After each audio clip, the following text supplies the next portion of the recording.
Okay, my YouTube people, I was recently asked the question of, I have a 2002 Fat Boy and I lose power on the coil after I turn the key switch on. About 2 or 3 seconds later, the power goes away, and I'm addressing why that is.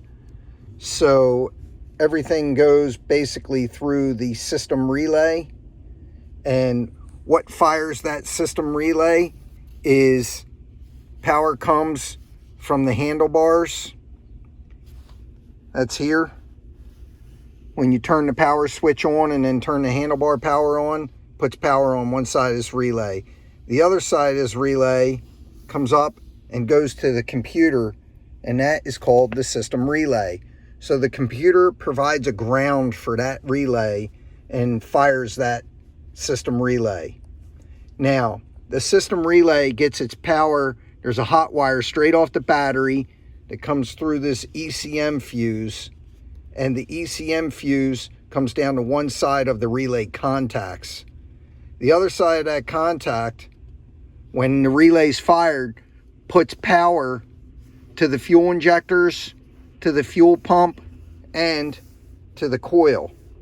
And that coil wire is the yellow-green, along with all the rest of these are yellow-green. The reason that the power is going away is because the computer is telling it to. Harley has a built-in safety feature that when this system relay fires and it turns the pump and the coil on, after the fuel pump fires the system up and pressures it up, it turns the relay off. Now, when you start cranking the motorcycle, the computer refires this relay, and that in turn turns the fuel pump on and also turns the coil on. Now, the person that asked this question didn't state the problem that they were having. But the one thing I would say is, if you want that power to stay on, take a ground wire right off the negative side of the battery, a jumper, and then you connect that jumper right to this right to this orange wire. It's a green-orange. I have it signified with an orange line. So if you take a ground wire and you put it directly to this green-orange or the P terminal of the relay, or it says the 85, that will cause this relay to fire when you have the key switch on and you have the handlebars run switch on. You'll fire this relay and your pump should run non-stop, and you should have power at the coil the entire time until you remove that. That's a good way to troubleshoot all this.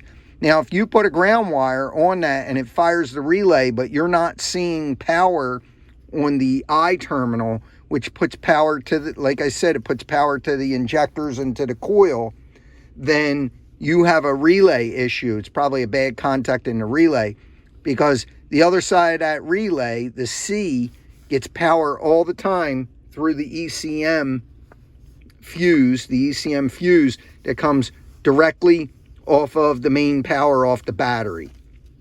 So if you're checking this, you're going to have main power on C.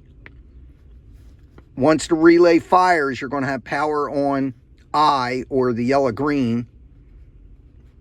You're also going to have power all the time on the R when you have all the switches turned on. And then, like I said, a ground on the P, and that'll cause it to fire. Thank you for watching. I appreciate your support. If you have any questions, please drop them in the comments.